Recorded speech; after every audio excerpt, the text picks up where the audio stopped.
Hi అండి. ఎలా ఉన్నారు? నేను మీ ఒంగోలమ్మాయిని. ఈరోజు మనం కాస్త మ్యూచువల్ ఫండ్స్ గురించి అయితే మాట్లాడుకుందాం. ఎందుకు అంటారా? ఏం లేదు.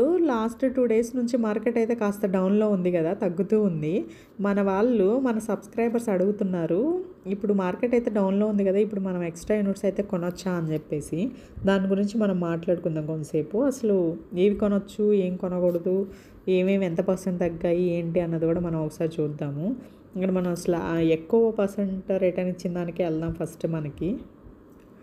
అసలు ఎంత పర్సెంట్ తగ్గింది ఏంటి అన్నది ఇక్కడ చూడండి. 1.2% తగ్గింది. ఇంకా నెక్స్ట్ వచ్చేసరికి 0.8%, 0.81% తగ్గింది ఇది. నెక్స్ట్ వచ్చేసరికి 1.41% తగ్గింది.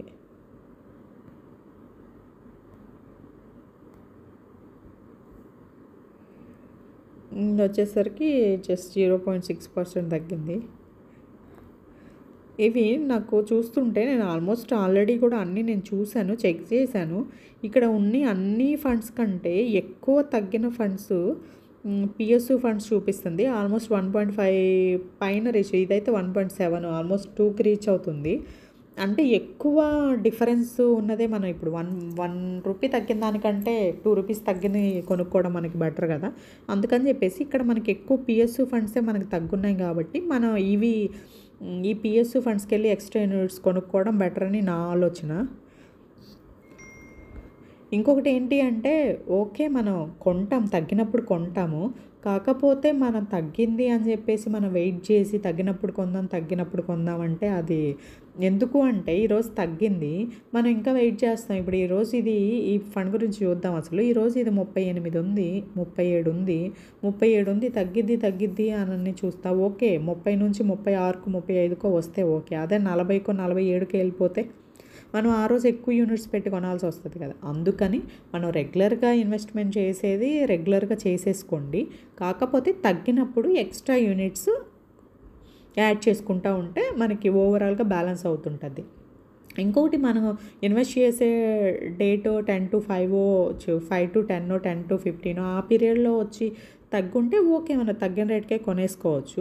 లేదని చెప్పేసి తగ్గడం దానికోసం అయితే వెయిట్ చేసి ఎక్కువ రేట్ పెట్టి అయితే కొనద్దు.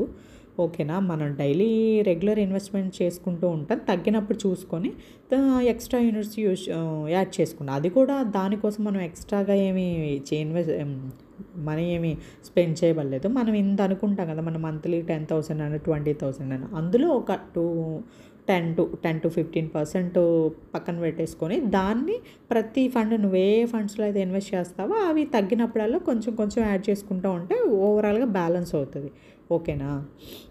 అది ఓవరాల్గా నేను చెప్పేది ఏంటి అంటే మొత్తం మీద అన్నీ చూసుకుంటే ఎక్కువ పిఎస్యు ఫండ్సే ఎక్కువ తగ్గాయి. అందుకోసం వాటికెళ్ళి అవి కొనుక్కుంటే బెటర్ అని నా ఆలోచన. ఇది జస్ట్ నా పర్సనల్ ఒపీనియన్ అంతే. నేను ఎవరికి అవి కొనండి ఇవి కొనండి అని చెప్పేసి ఫోర్స్ అయితే ఏం లేదు. మీకు నచ్చితే కొనండి, లేకపోతే లైట్ తీసుకోండి అంతే. ఇది జస్ట్ నా పర్సనల్ ఒపీనియన్. నేను ఎవరికి ప్రమోషన్స్ చేయట్లేదు, ఎవరిని ఫోర్స్ చేయట్లేదు. ఓకేనా. నచ్చితే లైక్ చేయండి, షేర్ చేయండి, ఫైనల్గా సబ్స్క్రైబ్ చేయడం మాత్రం మర్చిపోకండి. Thank you so much.